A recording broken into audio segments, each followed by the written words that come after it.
मेरा नाम कोमल है। मैं बहुत ही खूबसूरत थी, इसलिए छोटी सी उम्र से ही मेरे रिश्ते आना शुरू हो गए थे।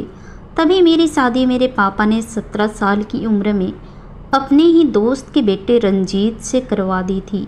रंजीत मुझसे बहुत मोहब्बत करते थे और जब तक वह जिंदा थे मुझे कभी किसी चीज़ की कोई परेशानी नहीं हुई थी।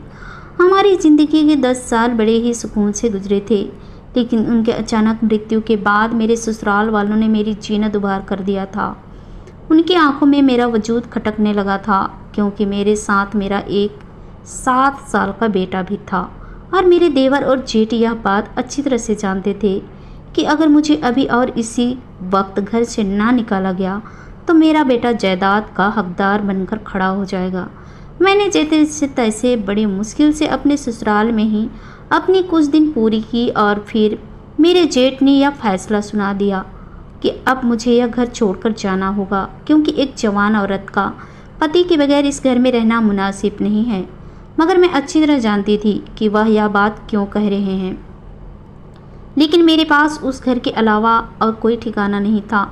मेरा बूढ़ा बाप मर चुका था और मेरा भाई शादीशुदा था। मैं जानती थी कि मेरी भाभी 4 दिन से ज़्यादा मुझे बर्दाश्त नहीं कर सकेगी। मैं उनके कदमों में गिर गई और फरियाद की कि मुझे इस घर से ना निकालें। बेशक मुझे मेरे पति की जायदाद में से कोई हिस्सा मत दीजिएगा, लेकिन मेरे ससुराल वालों को मुझ पर जरा भी रहम न आया और उन्होंने मुझे और मेरे बेटे को उस घर से निकाल दिया। मजबूरन मैं अपने 7 साल के बेटे को गोद में उठाए मैके पहुंच गई। मेरे भाई ने मुझे देखकर सीने से लगा लिया। 2-4 दिन तो भाभी ने भी मेरा खूब ख्याल रखा, लेकिन उसके बाद उन्हें एहसास हो गया कि मैं और मेरा बेटा भाई की जिम्मेदारी बनने वाले हैं, तो उनका रवैया ख़राब होना शुरू हो गया। मैं घर की बेटी से कब घर की नौकरानी बन गई थी मुझे खुद भी पता ना चला। भाई सारा दिन नौकरी पर होता और भाभी घर का सारा काम मुझ पर डालकर अपने कमरे में आराम करती रहती। मुझे घर के कामकाज से कोई दिक्कत नहीं था, लेकिन जब मेरी भाभी मुझे ताने और अपने किए जाने वाले एहसान जताती तो मेरा दिल खूब खून के आंसू रोने लगता। मेरे भाई की बच्ची और मेरा बेटा एक ही उम्र के थे। भाभी ने अपने बच्चों को बहुत अच्छे स्कूल में दाखिला करवाया, लेकिन मेरे बेटे अमन को घर में कामकाज के लिए रख लिया और यह बात मुझसे बर्दाश्त ना हुई। मैं दिन रात उसकी सेवा कर रही थी और वह मेरे बेटे को पढ़ाई तक नहीं दिलवाना चाहती थी। मैंने अपने भाई से बेटे की पढ़ाई के बारे में बात की तो भाई ने बेटे को भी स्कूल में दाखिला करवा दिया और यह बात मेरी भाभी से बर्दाश्त ना हुई। घर में आए दिन झगड़े की शुरुआत होने लगी थी। आखिरकार एक दिन तंग आकर मैंने भाई से कह दिया कि आप कोई बड़ी उम्र का आदमी देकर मेरा उसके साथ शादी कर दें, जो मेरा और मेरे बेटे का सारा खर्च उठा सके। मेरा भाई भी मजबूर था, वह सारी ज़िंदगी मेरा खर्चा नहीं उठा सकता था। उसने रिश्ते करवाने वाली आंटी के जरिए मेरे लिए एक रिश्ता ढूंढ लिया था। उम्र तो उस आदमी की 7 साल की थी, मगर वह एक बिजनेसमैन था। मेरा बेटा इस रिश्ते पर राजी नहीं हुआ। वो बहुत उदास था। वह कहता, माँ आप दूसरी शादी ना करें वरना मैं यह घर छोड़कर चला जाऊंगा। अपने बेटे को रोता देखकर मैंने दूसरी शादी से इनकार कर दिया था और अपने भाभी से तंग आकर अपने भाई का घर भी छोड़ दिया और एक छोटे से किराए के घर में बेटे के साथ तन्हा जिंदगी गुजारना शुरू कर दी। बेटी को स्कूल में दाखिला करवा के मैंने खुद भी उसी स्कूल में चपरासी की नौकरी कर ली और बड़ी मुश्किल से ज़िंदगी की गाड़ी को पटरी पर लाने लगी। मैंने विधवा होने के बाद वो वक्त भी देखा जब एक वक्त की रोटी खाती तो 2 वक्त खाली पेट गुजारा करती। कभी कभी मेरी आंखों में यह सोचकर आंसू आने लगते कि जब तक पति का साया मेरे सर पर था मेरी ज़िंदगी कितनी खूबसूरत थी। मेरे पति के जाते ही दुनिया के असल रंग मुझे नजर आने लगे थे। औरत की ज़िंदगी की खूबसूरती वाकई उनकी ज़िंदगी में शामिल मर्द के दम से होती है और इस बात का एहसास मुझे मेरे पति के जाने के बाद शिद्दत से होने लगा था। कभी कभी मेरा भाई मुझसे मिलने के लिए आता तो बहुत दुखी हो जाता। वह नहीं चाहता था कि मैं इस तरह दर दर की ठोकरें खाऊं, लेकिन मुझे भी यह बात गवारा नहीं थी कि मेरी वजह से उसका शादीशुदा घर खराब हो जाए। मैंने बाहर की दुनिया में कदम रखा तो मुझे दुनिया के सभी रंग नजर आए गए थे और मैंने फैसला किया कि मुझे अपने इस जॉब को साथ लेकर कोई ना कोई छोटा सा काम शुरू कर देना चाहिए ताकि ज़िंदगी को सही तरीके से आगे बढ़ा सकूं। वैसे भी बेटा बड़ा हो रहा था और उसकी ज़रूरतों में बढ़ोतरी हो रहा था। मैंने अपनी तनख्वाह का कुछ हिस्सा और भाई के दिए हुए पैसों को जमा करके एक छोटी सी दुकान खोल ली जहां मैं औरतों के मेकअप वगैरह का सामान बेचने लगी। पति के जाने के बाद मैंने बहुत मुश्किल वक्त गुजारा था, लेकिन आहिस्ता आहिस्ता वक्त बदलने लगा था। मेरी मुस्तकिल मिजाजी, मेरी मेहनत और मेरी दुआएं रंग ले आई थी और यह मेरी छोटी सी दुकान बड़ी हो गई थी। मैं खुद भी दुकान चलाती थी और बेटी की पढ़ाई पर भी पूरी ध्यान करती थी। कई साल ऐसे ही गुजर गए। मेरा कारोबार चमक गया और मेरी दुकान एक बड़े स्टोर में बदल गई। वक्त के तकाज़ के मुताबिक मैंने नई चीज़ों का इजाफा भी किया और काम करने के लिए मजदूर, विधवा और बेसहारा औरतों को भी अपने साथ रख लिया। मैं अपने काम से पूरी तरह मुतमईन थी। तभी एक दिन मेरी दुकान पर मेरा देवर आया। 8 साल के बाद उसे अपनी आंखों के सामने उसे देखकर मेरे सारे गम ताज़ा हो गए थे। देवर को तो पहले इस बात पर यकीन न आया कि मैं ज़िंदगी में इतनी आगे बढ़ चुकी हूँ और एक चमकते हुए कारोबार की मालकिन बन गई हूँ।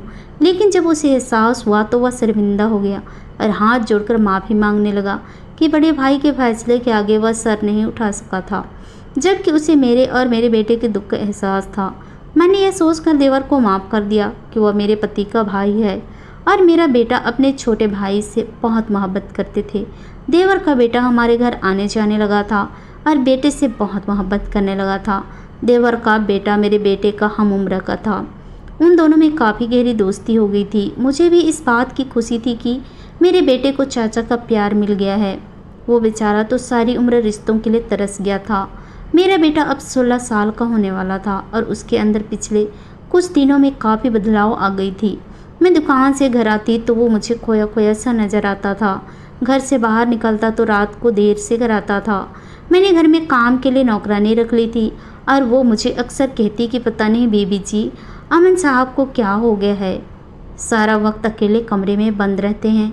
मैं जब भी बेटे से इस बारे में पूछती तो वह कहता कि इम्तिहान करीब है और वह तैयारियों में मसरूफ़ है। मैंने शुरू से बेटे की अच्छी परवरिश की थी, इसलिए मुझे उसके बिगड़ जाने का डर नहीं था। वैसे भी वह मेरे देवर के बेटे के अलावा और कहीं नहीं जाया करता था।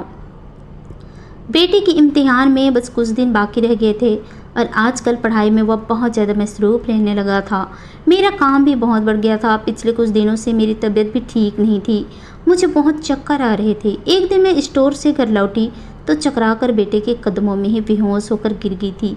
वो मुझे देखकर बहुत परेशान हो गया और करीबी क्लिनिक ले गया, जहाँ पहुंचकर मेरे सिर पर आसमान गिर पड़ा था। यह सर्दियों की एक शाम थी, लेकिन फिर भी मेरा सारा वजूद पसीने से भीग गया था। मैं डॉक्टर के क्लिनिक में बैठी थी और जो बात डॉक्टर ने मुझे बताई थी वह सुनकर मेरे होश उड़ गए थे। मुझे अपनी कानों पर यकीन नहीं आया था। यह कैसे मुमकिन था कि मैं प्रेग्नेंट हो गई थी। मेरे कदमों तले से ज़मीन निकल गई थी। मैं एक विधवा औरत थी। मेरे पति की मौत को कई साल गुजर गए थे और डॉक्टर ने मुझे बताया था कि मैं 2 महीने से पेट से हूँ। इस बात ने मुझे तड़पा कर रख दिया था। मैंने डॉक्टर से पूछा कि आपको कोई गलतफहमी तो नहीं हुई, लेकिन डॉक्टर ने इनकार में सर हिला दिया। तब मैं अपनी रिपोर्ट उठाए खामोशी से क्लिनिक से बाहर निकल आई। बाहर मेरा बेटा खड़ा था। मुझे देखकर फिक्र से पूछने लगा, माँ सब खैर तो है ना? डॉक्टर ने क्या कहा? आप अचानक बेहोश कैसे हो गई थी? बेटे के सवालों पर मैं उसे नज़रें चुराने पर मजबूर हो गई थी। मैं उसे क्या बताती कि मैं कैसे प्रेग्नेंट हुई हूँ, और वह भी उम्र के इस हिस्से में। वह तो मुझे किरदार ठहरा देता, जबकि मुझे तो खुद भी समझ नहीं आ रहा था कि यह कैसे हो गया है। मैं अपने पति से बेपनाह मोहब्बत करती थी और पति की मौत के बाद मेरी ज़िंदगी में ऐसा कोई नहीं था जिसके साथ मेरा कोई संबंध था। लेकिन मेरी रिपोर्ट चीख चीख कर बता रही थी कि मेरे पति की जगह कोई और ले चुका है। मैं कभी उससे बेवफाई करने का सोच भी नहीं सकती थी, तो फिर किसी के साथ नाजायज़ संबंध करना तो बहुत ही अलग बात थी। बेटे के बार बार पूछने पर मैंने उसको झूठ कह दिया कि कमजोरी की वजह से चक्कर आ रहे थे। डॉक्टर ने मुझे आराम का कहा है। मेरी बात सुनकर बेटा नाराज़ होकर कहने लगा कि जब से बाबा का इंतकाल हुआ है आप अपना ख्याल ही नहीं रखती। अब आप रात को जल्दी सो जाया करें। नौकर को होते हुए भी आपको घर के सारे काम खुद करने होते हैं, फिर नौकर रखने का क्या फ़ायदा है? और मैं इतना छोटा भी नहीं हूँ कि आप मेरी फ़िक्र में परेशान रहें।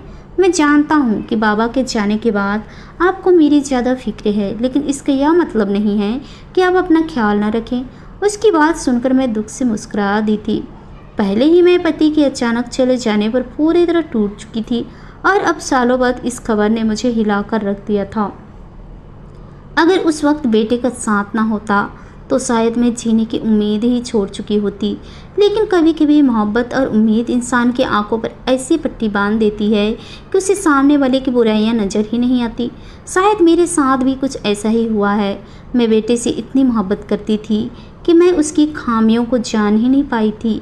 मैं बेटे के साथ घर आ गई थी और मुश्किल यही सोच रही थी कि यह सब कैसे मुमकिन हुआ है और मैं दुनिया वालों को अपने बेटे को क्या जवाब दूंगी।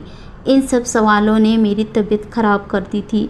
मैं सच का पता लगाना चाहती थी और यही सोच रही थी कि किस तरह सच का पता लगाऊं। दूसरी तरफ मैं अपने बेटे में भी काफ़ी बदलाव महसूस कर रही थी और इस बात ने भी मुझे परेशान कर रखा था।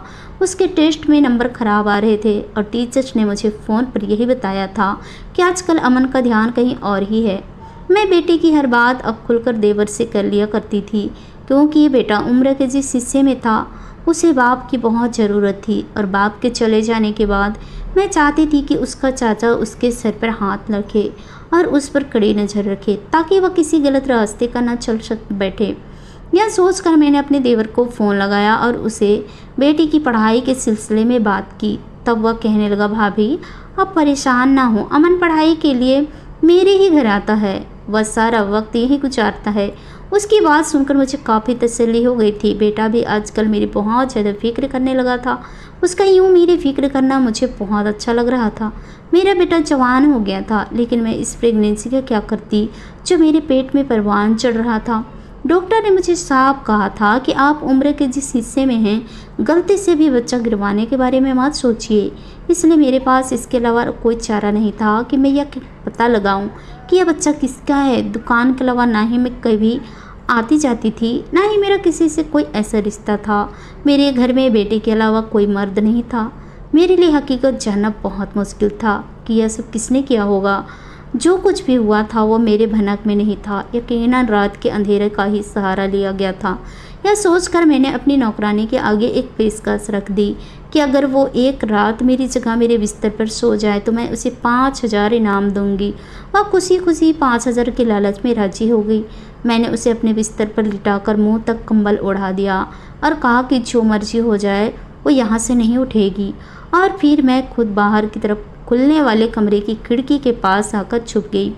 मुझे खुद भी मालूम नहीं हुई कि मेरे इस तरह करने से मुझे यह पता चलेगा कि नहीं कि मेरे साथ जो कुछ भी हुआ उसका जिम्मेदार कौन है। लेकिन इतना तो मुझे अंदाज़ा हो गया था कि किसी ने रात की तारीख का फ़ायदा उठाकर ही मेरे दामन पर यह दाग लगाया है।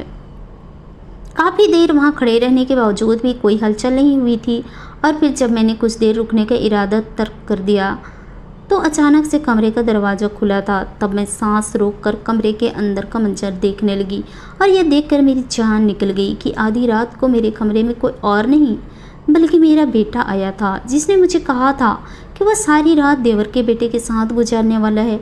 और कुछ देर पहले ही मैंने देवर को फ़ोन करके इस बात की तसल्ली भी की थी कि वो उसी के घर मौजूद है। और फिर मेरा बेटा इस वक्त यहाँ क्या कर रहा था?